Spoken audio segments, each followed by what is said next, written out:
Assalamualaikum warahmatullahi wabarakatuh. Salam sejahtera untuk kita semua.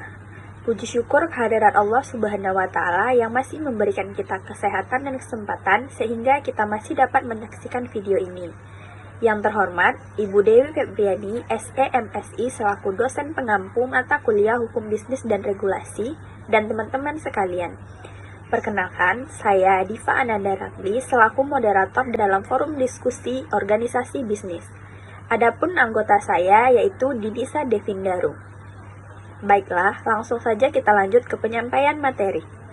Yang pertama, pengertian perusahaan atau organisasi bisnis. Organisasi bisnis merupakan suatu organisasi yang melakukan aktivitas ekonomi dengan tujuan untuk menghasilkan keuntungan atau laba melalui penjualan produk dan jasa kepada konsumen. Organisasi bisnis mengacu pada struktur atau entitas yang dibentuk oleh individu maupun kelompok individu. Yang kedua, bentuk-bentuk organisasi bisnis. Ada perusahaan perseorangan atau usaha pribadi. Ini merupakan bentuk bisnis yang dimiliki dan dioperasikan oleh satu orang dan mengambil segala keputusan serta bertanggung jawab secara pribadi atas segala hal yang dilakukan oleh perusahaan. Selanjutnya, perusahaan persekutuan merupakan bentuk organisasi bisnis dua orang atau lebih bertindak sebagai pemilik dari perusahaan, sehingga bertanggung jawab dan hak yang ada pada perusahaan akan ditanggung oleh mereka. Selanjutnya, perseroan terbatas memberikan perlindungan terbatas terhadap tanggung jawab pribadi pemilik. Kepemilikan dapat dibagi antara pemilik dengan fleksibilitas dalam struktur manajemen. Pajak pendapatan dapat diterapkan pada tingkat pemilik atau perusahaan, tergantung pada struktur perpajakan yang dipilih. Selanjutnya, perseroan terbatas. Entitas hukum yang terpisah dari pemiliknya, saham kepemilikan dapat diperdagangkan di pasar saham, tanggung jawab pemilik terbatas pada investasi mereka, pajak pendapatan diterapkan pada perusahaan dan pemegang saham. Selanjutnya, perseroan terbuka atau public corporation. Sahamnya dapat diperdagangkan secara publik di bursa saham, tunduk pada regulasi yang ketat dan kewajiban pelaporan. Pemilik adalah pemegang saham yang bersifat terbuka. Selanjutnya, koperasi. Dimiliki dan dioperasikan oleh anggota yang memiliki kepentingan dalam bisnis. Keuntungan biasanya dibagi antara anggota sesuai dengan kontribusi mereka. Tujuan utamanya adalah memenuhi kebutuhan bersama anggota. Selanjutnya, franchise. Memungkinkan individu atau perusahaan untuk membuka bisnis dengan menggunakan merek dagang dan model bisnis yang sudah ada. Selanjutnya, franchisor. Memberikan lisensi kepada franchise atau pemilik outlet. Lalu yang ketiga, legalitas. Legalitas perusahaan mengacu pada suatu perusahaan atau entitas bisnis yang memenuhi hukum dan peraturan yang berlaku di wilayah atau negara tempat mereka beroperasi. Untuk menjalankan bisnis secara sah dan menghindari masalah hukum, perusahaan perlu memperhatikan beberapa aspek legalitas, yaitu yang pertama, pendirian dan pendaftaran, melibatkan pendaftaran perusahaan di badan pemerintah yang berwenang seperti Departemen Perdagangan. Yang kedua, izin dan lisensi, contohnya izin medis, izin perbankan, tergantung pada jenis usaha yang dijalankan. Yang ketiga, perpajakan, contohnya membayar pajak pendapatan perusahaan dan mengumpulkan serta mengirimkan pajak penjualan jika berlaku. Yang keempat, kontrak dan hukum. Diperlukan karena perusahaan sering terlibat dalam transaksi bisnis, dan ini merupakan penyusunan kontrak yang sah dan mematuhi hukum perdata. Yang kelima, hukum ketenagakerjaan. Perusahaan harus mematuhi hukum ketenagakerjaan yang melibatkan kontrak kerja, upah, jam kerja, serta hak dan perlindungan pekerja. Yang keenam, perlindungan konsumen.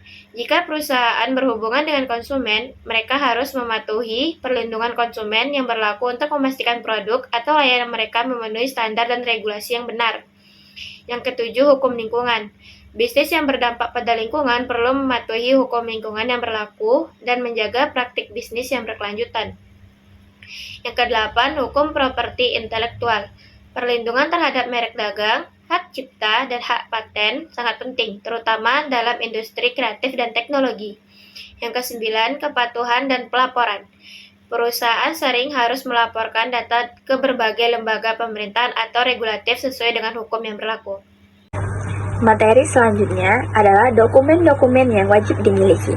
Dokumen-dokumen yang wajib dimiliki oleh suatu perusahaan dapat bervariasi tergantung pada jenis bisnis, lokasi, dan hukum yang berlaku.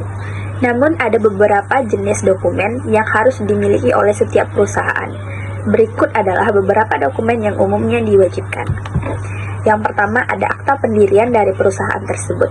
Dokumen ini menunjukkan pendirian perusahaan dan berisi informasi tentang pemegang saham, tujuan perusahaan, struktur manajemen, dan lainnya. Yang kedua ada surat izin usaha. Dokumen ini dikeluarkan oleh badan pemerintah setempat atau nasional dan memberikan izin untuk beroperasi di bidang usaha tertentu. Ketiga ada nomor pokok wajib pajak atau NPWP. NPWP sendiri adalah nomor identifikasi pajak yang dikeluarkan oleh otoritas pajak. Selanjutnya itu ada laporan keuangan. Di dalam laporan keuangan ini termasuk laba rugi, neraca, dan laporan arus kas yang mencerminkan laporan kondisi keuangan di dalam perusahaan. Selanjutnya perjanjian kontrak. Semua kontrak bisnis baik dengan pemasok, pelanggan, ataupun mitra bisnis lainnya harus didokumentasikan dengan baik dan dapat ditemukan. Selanjutnya ada bukti pemenuhan pajak. Catatan tentang pembayaran pajak perusahaan seperti pajak penghasilan badan, pajak penjualan, dan pajak lainnya itu harus ada. Selanjutnya ada dokumen ketenagakerjaan. Dalam dokumen ini termasuk kontrak kerja, data karyawan, dan rekaman upah serta pajak karyawan. Yang selanjutnya ada izin lingkungan. Jika bisnis Anda mempengaruhi lingkungan, dokumen-dokumen yang berkaitan dengan izin lingkungan itu harus ada. Selanjutnya ada asuransi bisnis. Polis asuransi bisnis seperti asuransi properti, asuransi tanggung jawab publik, dan lainnya itu harus dijaga dengan baik. Selanjutnya ada dokumen hukum. Dalam dokumen hukum ini termasuk semua perjanjian hukum yang terkait dengan bisnis, seperti dokumen merek dagang, paten, hak cipta, dan kontrak lainnya. Selanjutnya ada dokumen keamanan dan keselamatan kerja. Jika Anda memiliki karyawan, dokumen-dokumen yang terkait dengan kebijakan dan keamanan keselamatan kerja itu harus tersedia. Terakhir ada rekaman perizinan. Semua izin yang diperlukan untuk beroperasi seperti izin bangunan, izin restoran, dan lain-lain itu harus diperbarui dan dapat diakses. Selain dokumen-dokumen yang saya sebutkan di atas, perusahaan juga harus mematuhi peraturan dan hukum yang berkaitan dengan industri dan lokasi operasi mereka. Mengelola dokumen-dokumen ini dengan baik adalah penting untuk memastikan kepatuhan hukum dan kelancaran operasi bisnis. Selanjutnya itu ada kasus. Pada kesempatan ini kami mengangkat kasus internal di dalam perusahaan PT Golden Castle. PT Golden Castle adalah perusahaan yang bergerak di dalam bidang konveksi atau tekstil, mengalami permasalahan antara perusahaan dengan karyawannya. Permasalahan ini terjadi disebabkan oleh adanya miscommunication antara atasan dengan karyawannya.